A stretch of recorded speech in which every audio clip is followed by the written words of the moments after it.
Dia dah kelar leher anak buah dia sampai putus.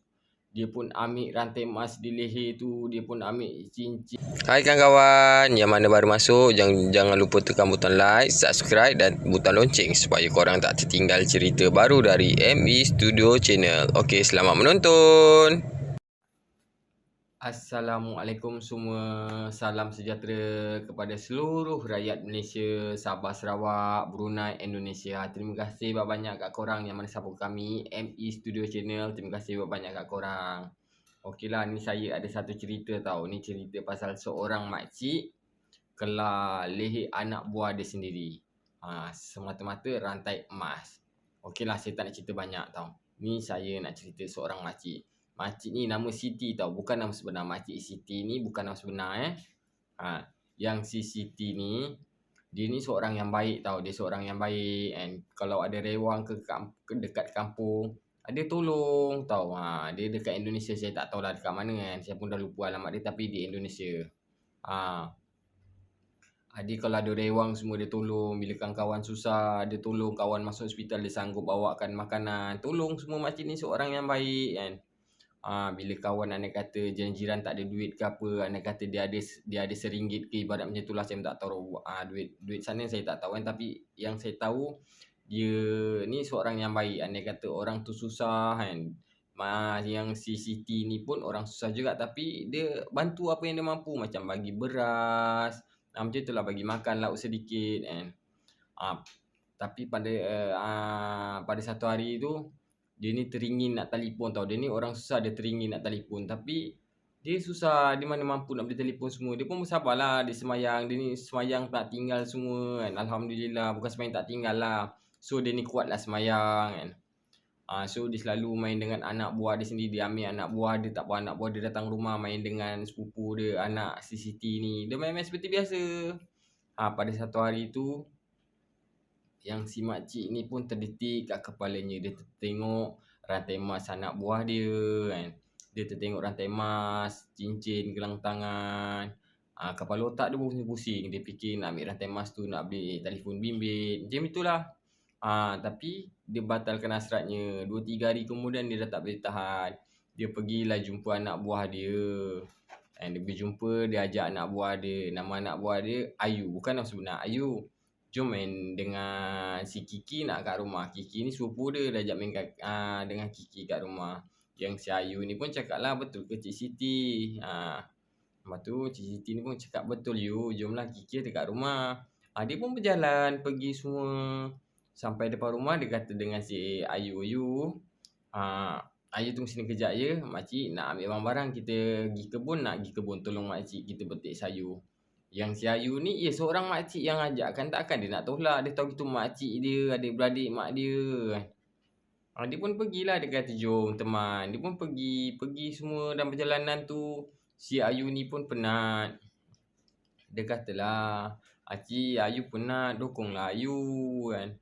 Yang si Siti ni pun seorang makcik kan, dan kepala otak dia dah pusing-pusing. Dia nak ambil rantai emas, nak jaga anak buah macam tu lah. Dia pun angkat yang si Ayu ni. Dia angkat, dia jalan sambil bergelak ketawa perjalanan. Dia gelak ketawa perjalanan. Sampai satu tahap tu, dah sampai kat kebun, dah tak ada orang, dah tak ada apa kenderaan yang lalu. Dia tolak anak buah dia, dia himpap anak buah dia. Dia himpap anak buah dia semua sampai anak buah dia dah menjerit-jerit, dah tak bernafas semua. Dia tekuk kepala anak buah dia sampai anak buah dia dah diam semua segala-galanya. Dia kelar leher anak buah dia. Ya Allah, ya Tuhanku, kalau kena kat diri kita, apa kita rasa? Bukan saya nak cakap saya ni baik, tidak. Tapi seorang makcik sanggup kelar anak buah dia. Mungkin kita doakan yang baik-baik je lah pada makcik tu. Saya tak nak cerita lebih, kita cerita terus sambung. Dia dah kelar leher anak buah dia sampai putus. Dia pun ambil rantai emas di leher tu. Dia pun ambil cincin, ambil gelang tangan semua. Dah habis semua tu, dia pun tindihlah anak buah dia tu dengan pelepah kelapa sawit, daun-daun. Macam itulah dia tutup semua. Habis-habis semua dah settle, dia pun balik ke rumah. Balik ke rumah, dia mandi semua, dah siap mandi. Dia pun solat semua, dah habis solat semua, dia berdoa. Dia pun rasa bersalah, dia pun berdoa. Apa doa kita pun tak tahu. Dia habis solat semua, lepas tu Dia duduk termenung kan. Lepas tu dia main dengan anak-anak dia. Lepas tu dia ajak anak dia keluar. Dia tak cakap pergi mana. Dia pun keluar, bawa anak dia keluar. Rupa-rupanya pergi kedai emas. Dia pergi kedai emas. Dia gadai emas ke jual tu Allah malam. Saya pun tak tahu. Dia pun dah dapat duit. Dia beli telefon bimbit. Dia beli nombor telefon semua settle. Lepas tu balik ke rumah. Dah balik ke rumah. Lepas tu mak si Ayu, mak family si Ayu ni pun jadi tergamam lah anaknya tak balik-balik. Dia pun pergilah kat rumah Siti. Dia tanya si Siti, Siti tadi kau dengan Ayu kan? Mana si Ayu tu? Lepas tu si Siti ni bercakap, ya tadi dia memang dengan aku. Tapi dia tak masuk rumah pun. Dia sampai depan rumah aku ajak masuk ke dalam.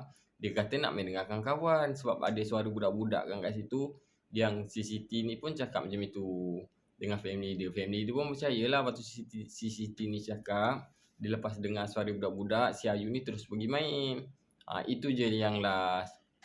Lepas tu kecoh lah satu kampung. Orang-orang kampung pun mencari semua segala-galanya.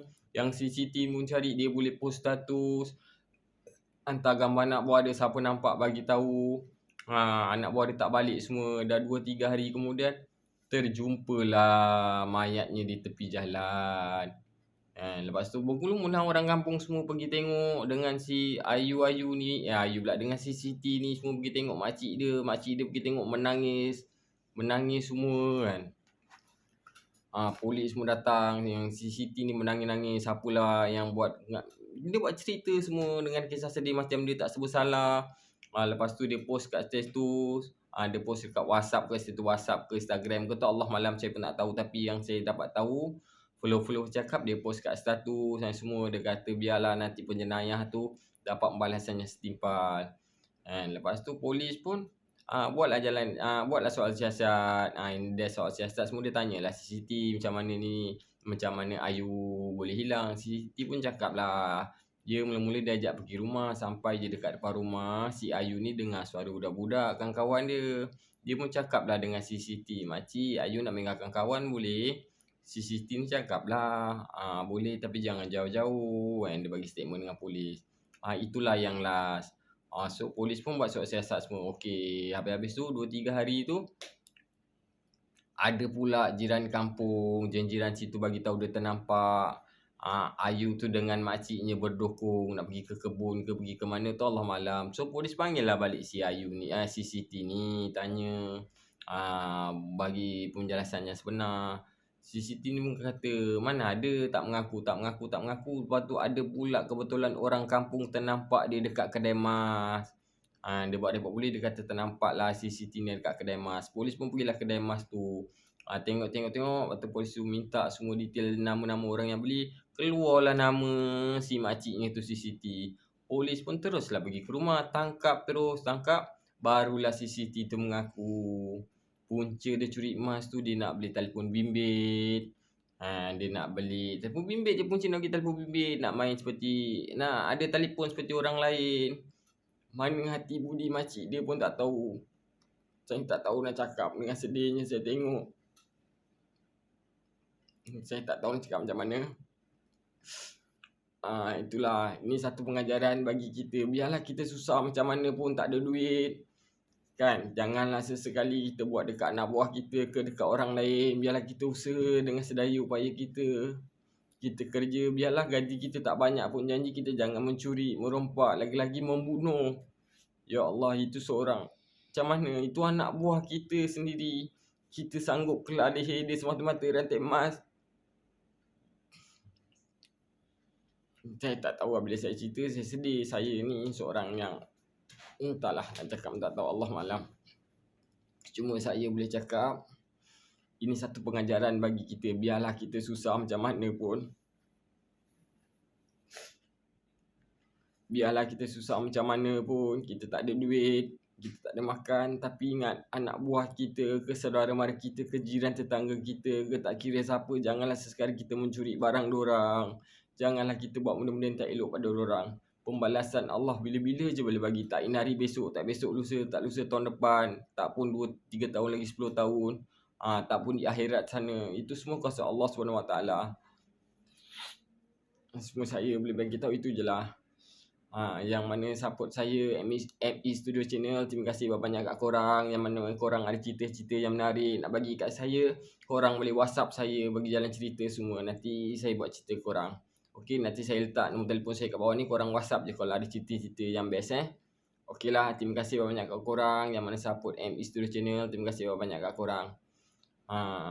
Lagi satu saya nak bagi tahu korang, susah senang kita, sakit kita, miskin kita, susah kita, segala-galanya lah.